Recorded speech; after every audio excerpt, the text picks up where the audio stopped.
This panel is a wonderful opportunity for all of us to kind of unpack some of the cool research information that we saw, including also our keynote, and to get those perspectives from a broader context. And so we have this wonderful panel of folks who can speak through things through a different lens. As far as my role is concerned, hi everyone, my name is Takeru Nagayoshi. I also go by TK, and I'm the 2020 Massachusetts Teacher of the Year. Thank you. Thank you for that.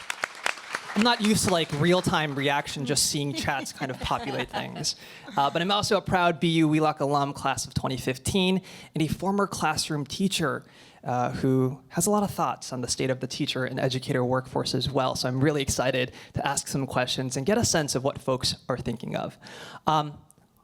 Wonderful opportunity to get to facilitate with people. So here's what we're gonna do. I'm gonna introduce each person briefly. I think we're also a little bit behind time. And then we're gonna jump into the questions that we have pre-planned. Afterwards, we do have about 10 minutes or so of audience Q&A. And then we'll just wrap up with some concluding thoughts. So without further ado, let us introduce our wonderful speakers. I'll introduce them just for the sake of quickness, then we'll just get into the questions, all right? So we have, from the superintendent district level perspective, I should have just gone in order, I'm sorry. Priya Tahiliani, she is the superintendent of Everett Public Schools, giving us that district perspective. Yeah. And then to her right, your left, we have Jessica Tang. She's the president of the Boston Teachers Union, giving us that statewide and union perspective. And then I'm going to go all the way back over there. Hi, Shay. And sitting in for Commissioner Riley, she is the Senior Associate Commissioner of DESE, Shay Edmond, giving us that state institutional perspective. And lastly, we all know our keynote speaker, Kate Walsh, the president of the NCTQ, National Council on Teacher Quality, giving us that sort of national perspective on some of the things that we've heard throughout the course of this evening. So why don't we just jump into the questions? And this one is for everyone, and I'm wondering if we can just have each person answer in about a minute or so. But I'm curious about, given the lens that you're sort of advocating and looking at this through, what are your reactions to the research presentation? Any surprise, concerns, things that you sort of perked up to and paid close attention to? Why don't we go from Shay all the way back to me? Sounds good, TK. Is this on? It is. And so thank you again, TK, for the introduction. I would say, in terms of things to look or to have top of mind and to be paying attention to. So I don't think that any of the data was surprising, and I think that that would have been concerning if, given my role at the State Department, the data was surprising, right? And so the data certainly was not surprising, but I do think as it relates to what we should keep top of mind is the fact that the pandemic, and I did hear this mentioned so far by both speakers as well as folks in the audience, is that the pandemic has been incredibly difficult on our teachers and our educators in schools, full stop. And there's no real way, I would say, to really measure that and quantify that. And having the ability to be in spaces, I was just with 300 plus educators today, that span from superintendents across all levels in a school and district. And it's just that constant reminder that this year has been incredibly challenging and difficult. And obviously that challenge and difficulty began in March 2020. So I don't think we can underscore enough the need to really keep in mind how difficult this process has been for so many of our educators. And I would say something else to pay attention to is the fact that we are in fact increasing the diversity of our Commonwealth's educator workforce.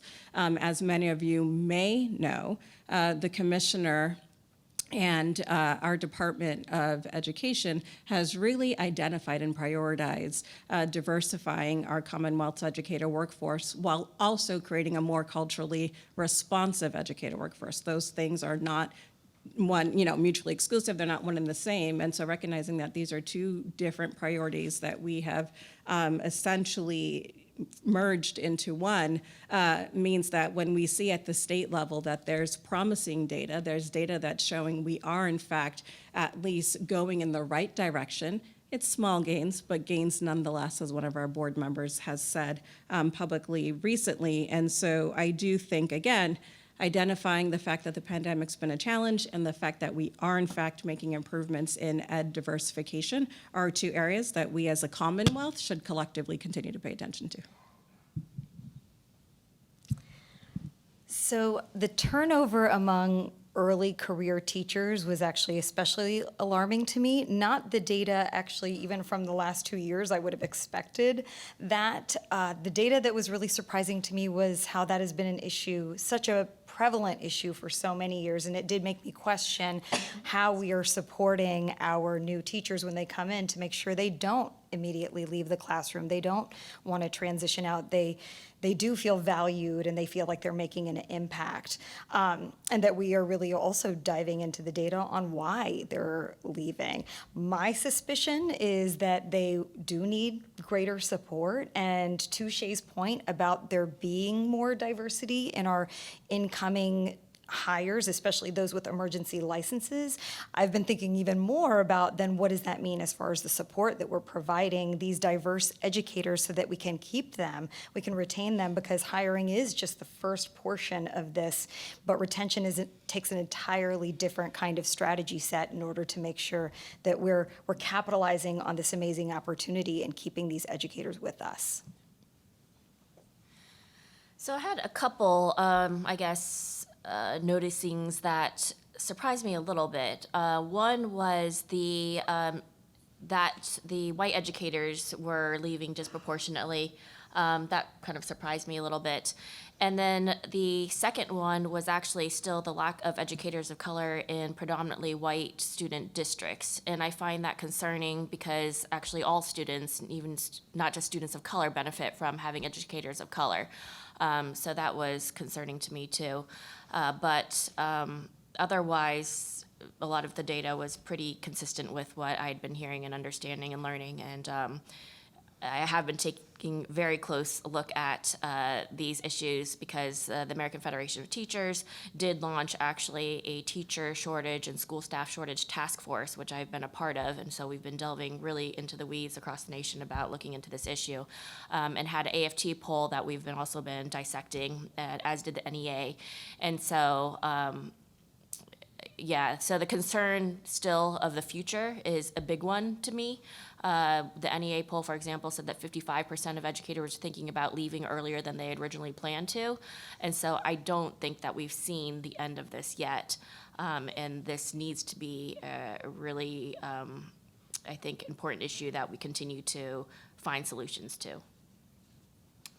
The thing I'd want to be able to drill down on is beyond the reports that teachers are feeling stressed and burned out. From my study of this issue, not concerning the pandemic, but why teachers leave, one of the driving factor is when teachers don't feel successful.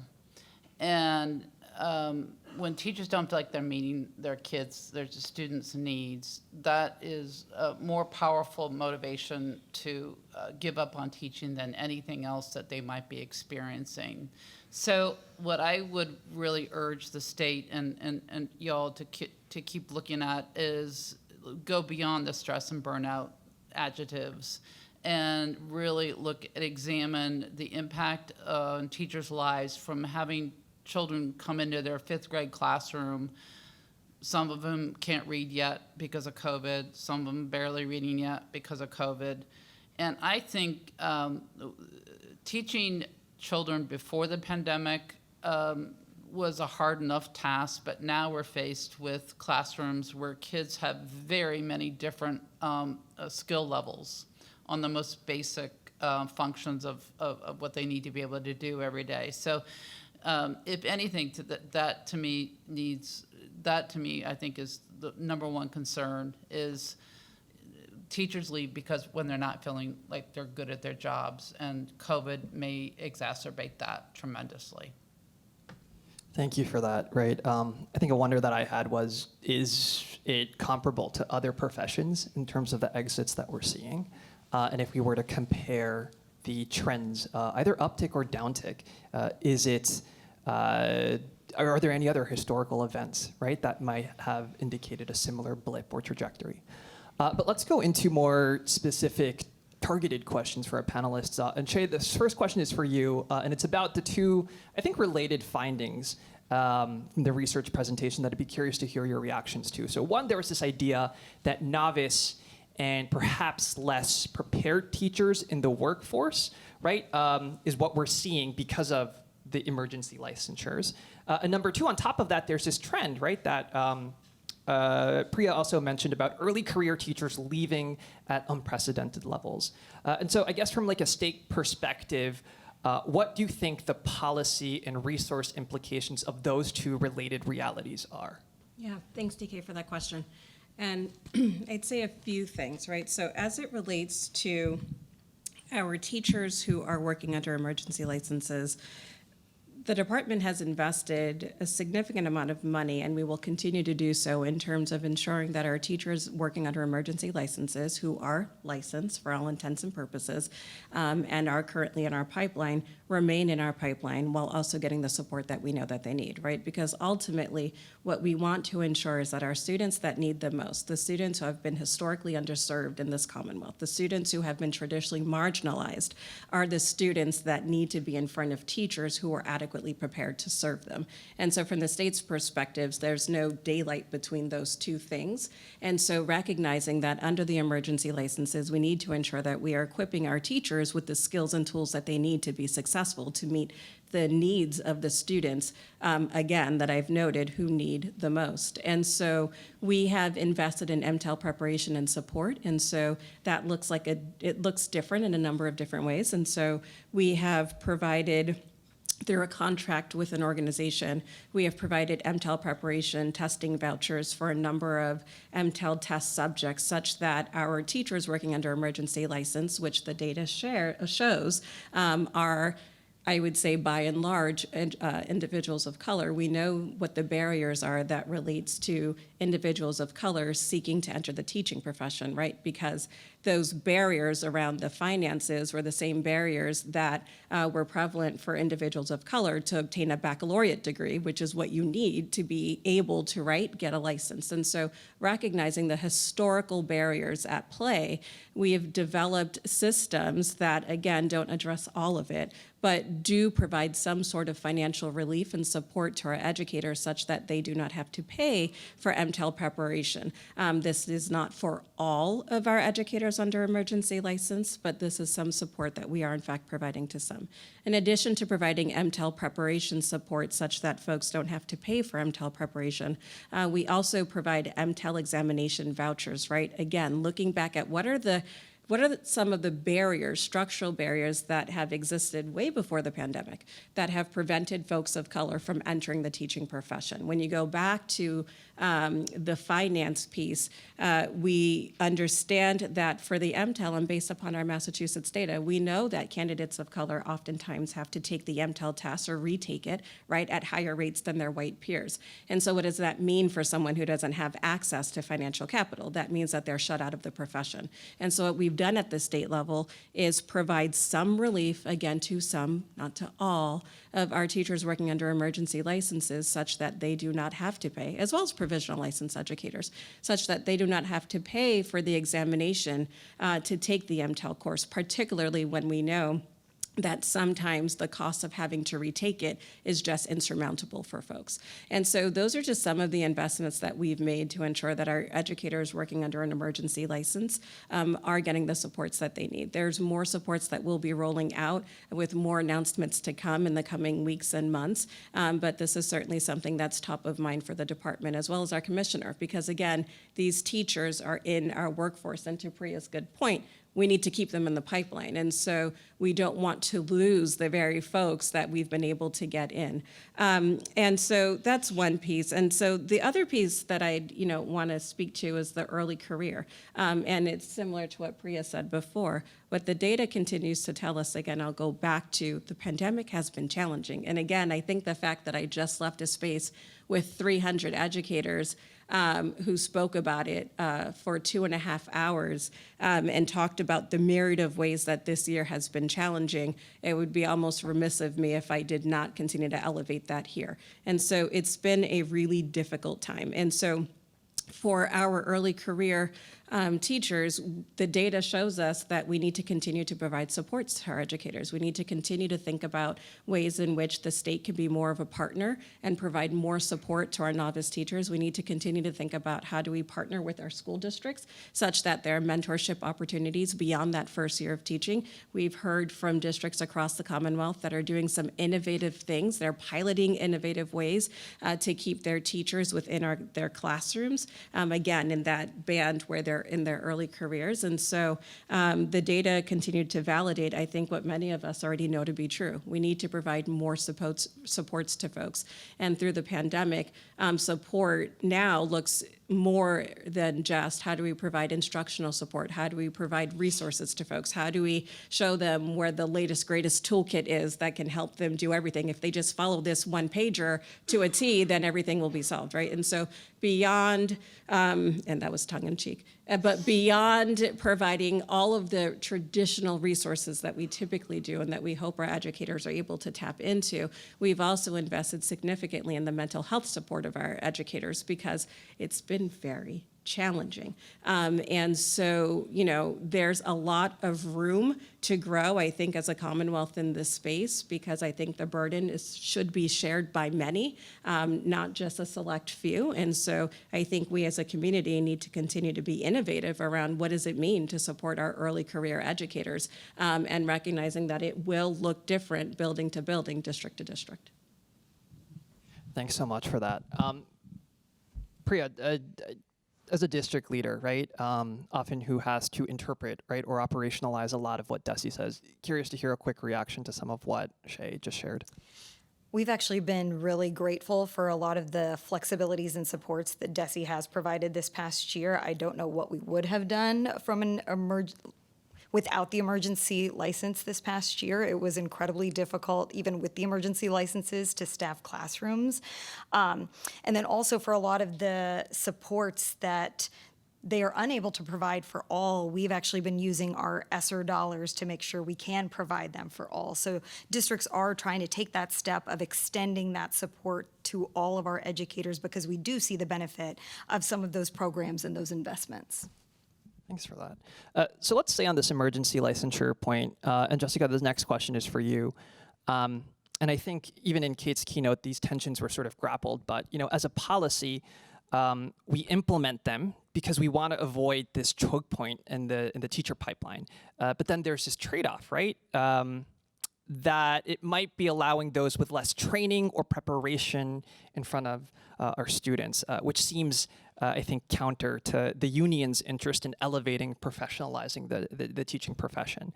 And then at the same time, there's this other additional element of it's allowing a lot of educators of color into the profession. And so with all of that to unpack, I'd be curious to hear your perspective on the emergency licensure situation. That's a lot to unpack. I actually have so much to say, so I'm trying to really focus on what to share. But I do think that, as Priya and others have shared, the emergency licenses have been critical to the staffing shortages. And there's this vicious cycle where when you have staffing shortages, then it leads to increased burnout because basically whoever is there then has to take on so much more to try to fill in the gaps. And that increases the stress and just the lack of time that educators need right now to fulfill all the different expectations that they have for them. So those licenses are absolutely needed, not to address just teacher diversity, which I think we can actually learn a lot from Boston. We actually disproportionately have the highest number of educators of color in the whole state. So if you look at the percentage of educators of color in Massachusetts, they're disproportionately all in Boston. And so there's a lot of great pipelines that we've already had in place in order to help with, the teacher pipelines, of whether it be community to teacher pipeline or para to teacher pipeline, even high school student to teacher pipeline. We've been piloting and innovating in Boston. But one major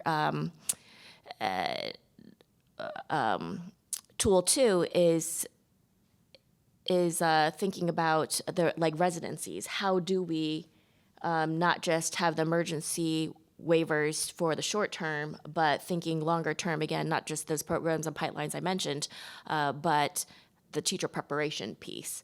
But the last piece I'll just say too is it's the teaching conditions. When we think about stress and burnout, I can get real narrow into what exactly is causing that stress and burnout, and maybe we can have a little more time for that. But I think we have to think about that if we're talking about retention. Thanks for that. Kate, I'm going to throw the same question over to you. You unpack this a little bit in your keynote, and specifically, right, from the NCQT perspective, emergency licensure. What are your thoughts?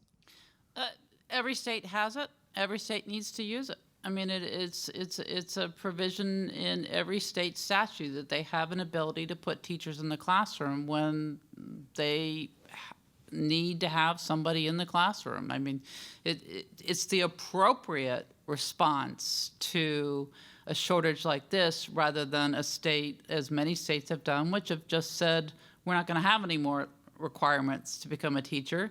Anyone can teach, and regardless of whether it's an emergency or not.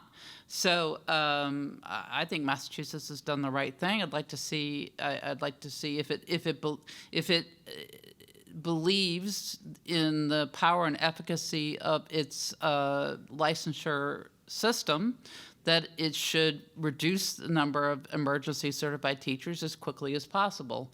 You're not doing teachers any favor putting them in the classroom ill-prepared. You're likely to get a much higher turnover rate, and you're certainly not doing children any favor. So I think Massachusetts did exactly what anyone should do in this situation. I'm hearing like it's addressing the symptom, right? But at the end of the day, right, it's sort of a Band-Aid to the issue. We need to make sure that our training, our additional supports, and once they're in there, what it means to retain them, are additional challenges that we have yet to find all the answers to. Look, if we can't see the difference between a teacher who is emergency certified and one who is not, then there's something wrong with what we're not, something about their licensure requirements. But Massachusetts did do the work to determine that its licensure requirements did align with future teacher effectiveness, so it should stand by it proudly. So let's look into what district leaders, school leaders can do. So Priya, this last question is for you. I want to hear specific examples at the district level. And again, I wanted to remind us all that the sort of research presentations, right, the caveat here is that it's a snapshot in time, and they are directions, and we don't want to be too alarmist, but there have also been talks, and I think some audience members mentioned this as well, that some folks might be considering leaving, or that these past few months have been harder even than the previous years. And so with a lot of that in mind, Priya, and looking forward to the next calendar school year, can you give us an example of a policy or a program intervention that you would advocate, recommend, that you're hoping to implement in your school district next year?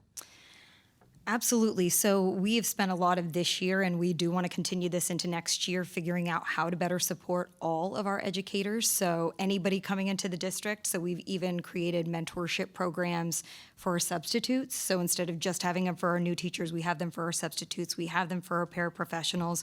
We've really spent a lot of time building partnerships with universities and trying to get tuition breaks so that our educators know that we are investing in them and that we do see them as part of our future in the Everett Public Schools. Another thing that we're actually doing that's a little bit different, because we really are trying to be innovative and think outside of the box, is we, in the Everett Public Schools, have a vocational high school, a CTE program, and we have an education pathway. And we are paying for all of our education pathway students to take the MTEL at the end of the year, and actually considering expanding that to other individuals as well, because the research shows that students are more likely to pass the communications and literacy test after they've gotten right out of their ELA classes. And we're hoping too that may convince some of our students who may not think that they can do it to potentially start to explore a career in education, because again, we always want to do the two-way approach of making sure that we are recruiting, but that we're also retaining the folks that we have. and hopefully some of the data that we've unpacked today, understanding that early educators, early childhood educators are more likely to leave, that emergency licensures tend to recruit and bring educators of color into the profession can help in that decision making, right? So I want to give some time to the audience members. So we're going to move into the Q&A section. Then Megan, if you can just show me with fingers how many minutes that we have for the Q&A. 12 minutes. I think that's really great. So our mic runners, we're come up to you. Would love to hear some of your thoughts.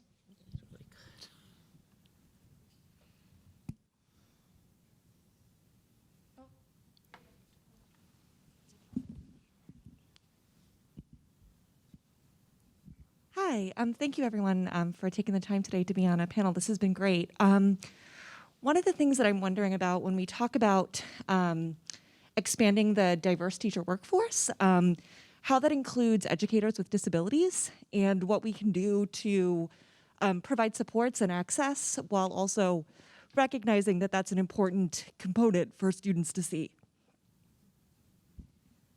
Great. Do you want me to take that first, TK? Great. And so I very much appreciate the question, and I would love to hear what my colleagues have to say. And so what I would say is, yes, right, to your question. Yes, it's important to ensure that we are creating systems and structures that allow access to the teaching profession to all individuals. I would say, however, the state has made an explicit decision to ensure that when we are talking about diversity, to note that we are talking about racial and ethnic diversity, right? And so there's intersectionality that's at play. And so it's not to say that we're not working to ensure that we are attracting and enticing folks of all different abilities to enter the teaching profession. But I think it's one of those instances where it's, okay, when we say diversity, right now the priority and the area of focus will be on race and ethnicity. Again, it doesn't mean that all of the areas, the other areas, right, fall to the wayside in terms of all of the other types of subgroups that are equally as important, but just recognizing that oftentimes, up until this point, when we've often talked about diversity, and the conversation might have started around race and ethnicity, and then very quickly it ballooned into, but what are all of the other types of diversity that we should be thinking about and that we should be elevating?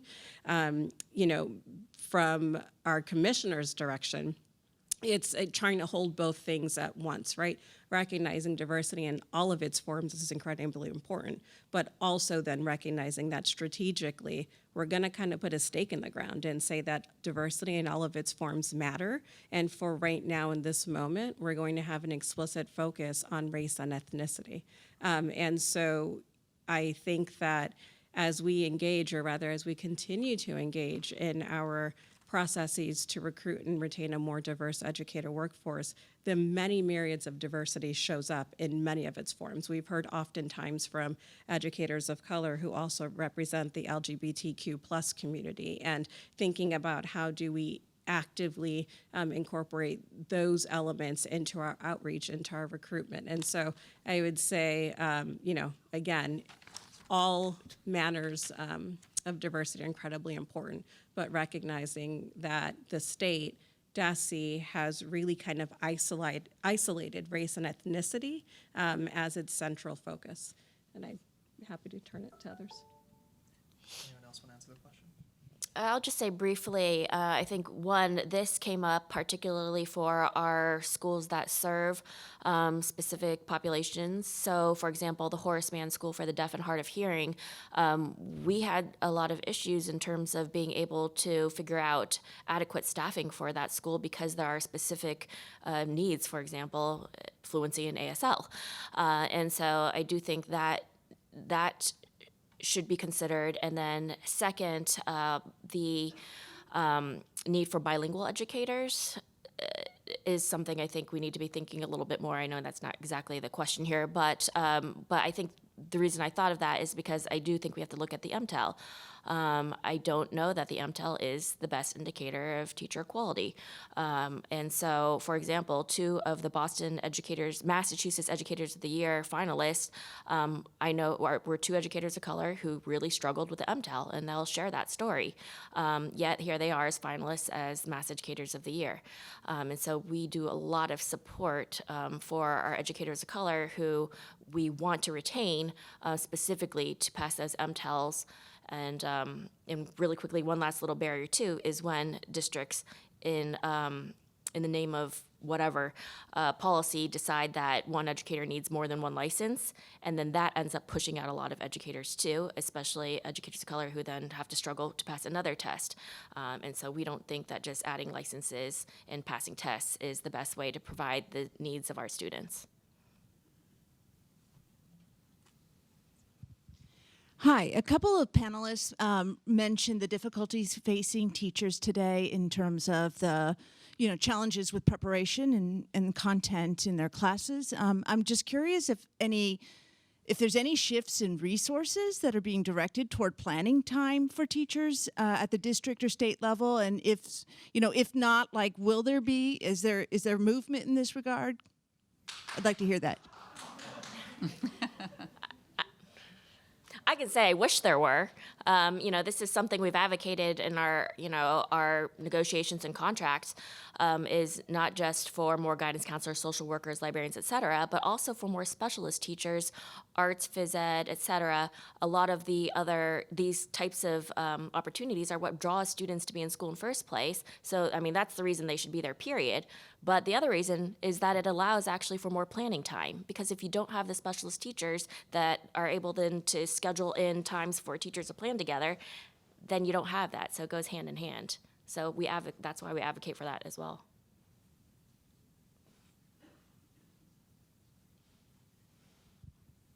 Thanks for sharing all your perspectives. It seems like a lot of this conversation has been framed around preparing teachers and retaining teachers in the teaching profession as is. And I'm wondering, have you thought about opportunities to rethink what it means to be a teacher, what it means to be a teacher in year 1, year 5, year 10, and other possibilities we might imagine that could support attracting folks into the profession, or retaining folks, broadly as educators, perhaps not as, a one classroom, one teacher model? I think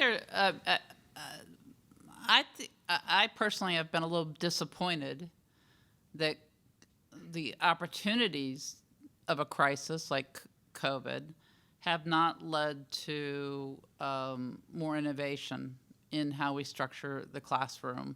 But I may be disappointed, but I'm also utterly sympathetic that schools, it's hard to innovate when you're just trying to meet the daily needs of your staff and the students in a school. So I can certainly appreciate why the innovation didn't happen. But, I'll also say that there's a tremendous amount of work that's done with or without COVID being a factor to experiment with how to do schools differently. And some of those innovations pan out, others don't. Like, I'll tell you one that I think is so surprising, that if you want to see student achievement go way down, introduce departmentalization into an elementary school. Now, that did not make intuitive sense to me, because I'm thinking, okay, if you're really good at math and the principal assigns you to teach math, then you're probably going to improve outcomes. And you take the weaker teacher and you don't assign that person to teach math. But as it turns out, departmentalization is probably one of the least effective models an elementary school can adopt. And so is grade switching. When we switch teachers around from grade to grade, student achievement routinely goes down when teachers switch grades. So, there's a lot, I think there's a lot we can learn from research that's not necessarily related to COVID. I'm not trying to portray, certainly not trying to paint a picture that no innovations work. I'm just pulling a couple out of my hat that where I've been a little disappointed that they haven't had more of an impact. But you know, I do think everybody's off kilter, and so I like to respect the fact that people really are in survival mode. If I can just chime in real quickly there, and I know, Kate, you said don't talk about other countries. I said it would not be well received. It will not be well received. But I remember hearing that in Japan, there's this conversation of perhaps moving the traditional 5-day school to a 4-day model. And I remember thinking as a teacher, how wonderful would that have been? And it's not that on that 5th day that teachers aren't teaching, it's that they're intentionally collaborating. They were given space and structure and time to do the things that they need to do so they don't have to take it home and work on it until 9 and 10 o'clock every single day. And I think we're still in this gestation period, right? Where we're trying to figure out what the next version of teaching is gonna look like, because I'm one of those teachers who felt like the current model was not working for me for many reasons, burnout included. And as negative as that experience has been, I'm also optimistic that those who are experiencing education right now, the students, the teachers, the educators, the school leaders, are gonna be the ones who are gonna reimagine what that next version is. I think it's just gonna take a little bit time for those innovations to come. I think we have time for one more question.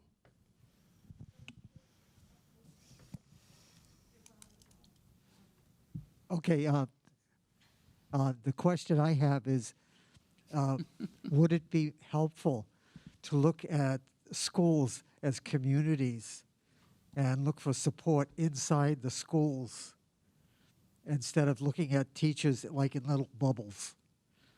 You know, it's just an idea. Can you say a little bit more? You mean it by offering social services and the like, or just having teachers cooperate more, because actually the environment, it's a community, and if you can help the community succeed, that helps with, you know, bringing in provisional people and keeping people, if they feel like they're part of a team, part of a community, and if they, you know, have shortcomings in some area, they know what they can get the help from teachers who've been there for a while. You know, just sort of empowering, especially as, you know, if you look at them in bubbles, it's sort of like, okay, you've been there for 5 years, you've been there for 10 years, you're still in this bubble. But people who've been there for 10 years, 15 years, they have more to offer younger teachers. And I think we need some of that as well, you know, to look at schools as a community, as a, it's sort of like when you look at forests, you know, if you just look at the trees or something like that, you miss out on how everything interrelates, the fungi, the birds, you know, looking at the whole environment and not just looking at specifically certain teachers.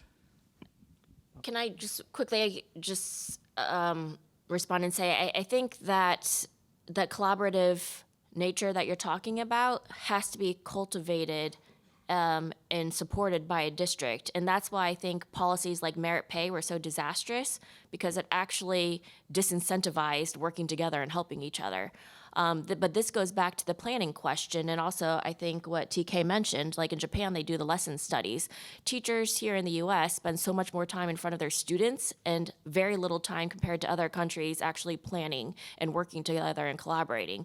And so that goes hand in hand with the question of scheduling in the school day, and to the point actually about innovation. So first of all, not all new ideas are good, just for the record.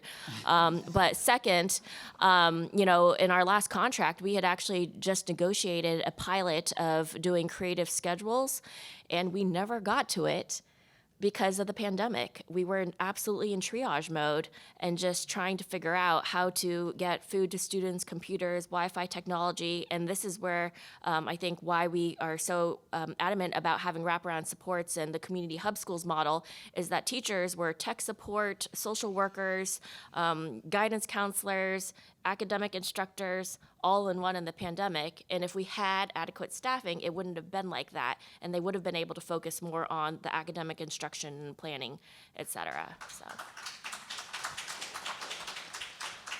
So I lied. I'm going to add one more question. Moderator privilege. Let's go. I appreciate it. I just have a quick question. It was mainly related to teachers of color and maybe modifications they're making to the licensure program. I just had a conversation with a district who is really working hard to diversify their work staff.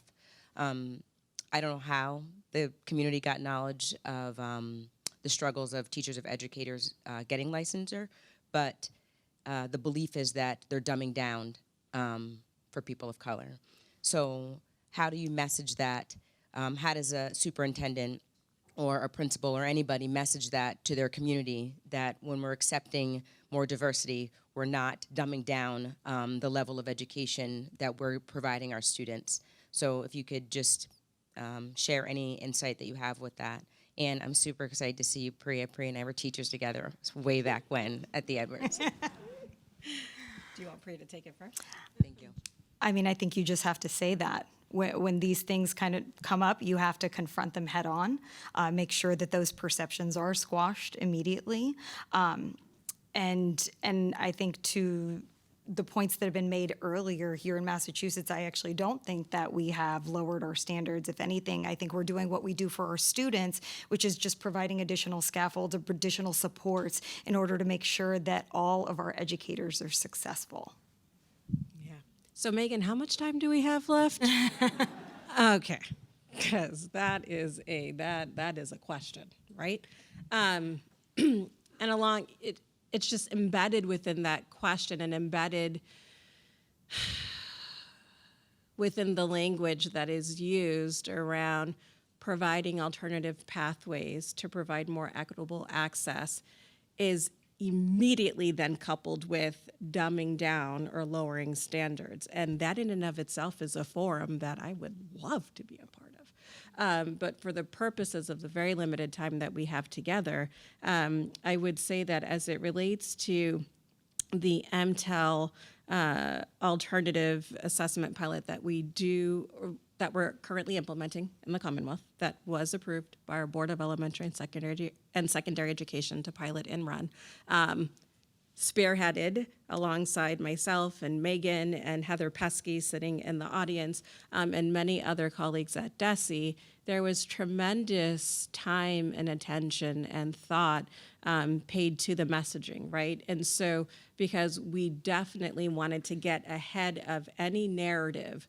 that would conflate the notion of providing alternative assessments with dumbing down the standards, because then that then messages without saying it that then candidates of color do not have the skills nor aptitude to be able, right, to be in our schools and be in our classrooms. And so in order for them to get there, we had to lower the standards. And so I don't know what was done in other states, but I do know for a fact in Massachusetts, led at the direction of our commissioner, that we took great care to ensure that that message was not one that gained much traction. And I think that when folks looked at the process that we engaged in as an SEA to identify the various alternatives to the MTEL assessment and the rationale and the justification and the data analysis that went into identifying the various proposals